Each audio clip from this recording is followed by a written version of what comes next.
Hi there, it's Fanny, and today I wanted to do a short and sweet book review for you guys. I don't have the book anymore because I had to hand it back to the library, but this is about the A Court of Thorns and Roses by Sarah J Maas, so the same author that wrote the Throne of Glass series, which if you watched my other book reviews, you might already know that I really like this author and her style. So this book, Court of Thorns and Roses, is it's a little bit more fairy tale-y, I feel, than the Throne of Glass books actually. That one feels more like modern fantasy, and this one feels more like like a Grimm story. You know the type, like the Brothers Grimm, the old kind of style. And it feels very inspired by that. And while the Throne of Glass at first had a little bit of influence from Cinderella, I think this one almost has more of an influence from Cinderella. Okay, bye Arya. And it also has definitely influences from Beauty and the Beast. I'm not sure if that one is a Grimm fairy tale, but if it is, then that's what influenced it, or maybe even the Disney version, but it really doesn't feel like the Disney version at all. So it's written in first person, and I don't always like that style. Usually it can be a little bit frustrating for me, but this character, Fair, she's cool. I like her, so then it's way easier to follow that kind of style. To start out with a little bit of an outline of the plot, her family's poor. She's the only one who really has the skills to hunt in the forest, and while she's out hunting during a very, very dire winter when they're starving, and it's quite awful really, she accidentally kind of kills a wolf that turns out to have been a fae in wolf form. And the fae have humans have their own kingdom, and before they were enslaved by the fae, but there was a war and they were made free.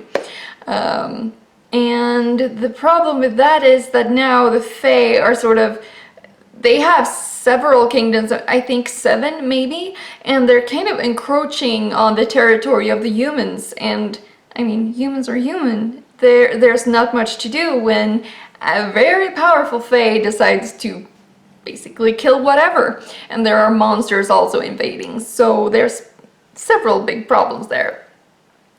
So when she accidentally, or when she kills this fae, she ends up in a blood debt to the lord who was the leader of this fae that she killed.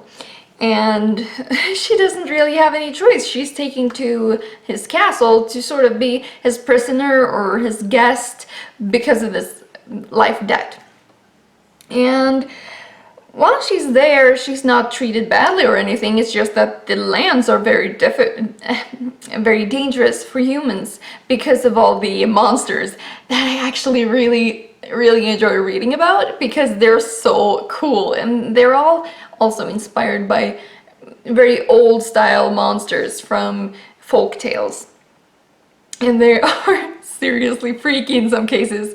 Yeah, I highly enjoy that. So she stays in this castle, and there are like treacherous fae things and kind of court wars between the different fae courts or countries, or whatever you want to call it. Sorry.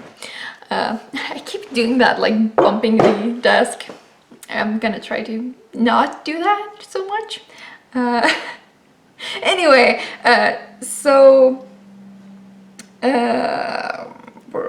yeah, I don't want to get too much into the plot because that will ruin some of the intrigue, but there is definitely, like, not a civil war, but there's unrest between the fae of the different courts and their intentions and what they want.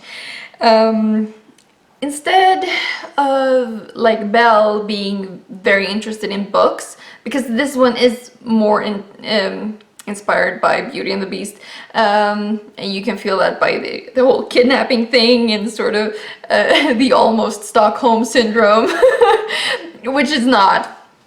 I don't feel that it is at all. She's sort of, she's way more interested in art than she's interested in books. So when she gets to, since they've been poor, they haven't really had the ability to buy art supplies, and she hasn't been able to indulge her passions.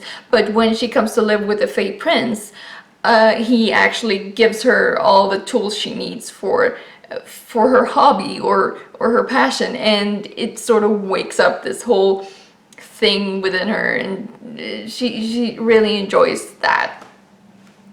So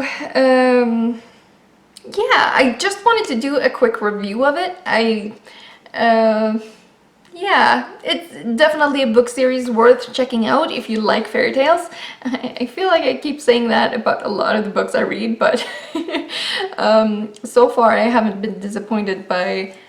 I've only been disappointed by a few. I'm actually... like I've said, I've gotten into more of a mystery streak lately, so I'm reading a lot of mystery novels, and I've decided that for that type of book I'm just gonna review the entire series as a whole instead of every single installment, because that can take a little bit of a long time. Okay, so this book is highly enjoyable if you like classic style fairy tales and strong female leads, which Sarah J Maas does so well.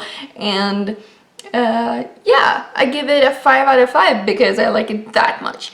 So I hope you enjoyed this review, and if you liked it, show me that you liked it, and then share it with your friends and other book nerds, and maybe support me on Patreon if you'd like to do that. Yeah, that would help this channel do better. So I hope you have a good day, and I will see you in my next video.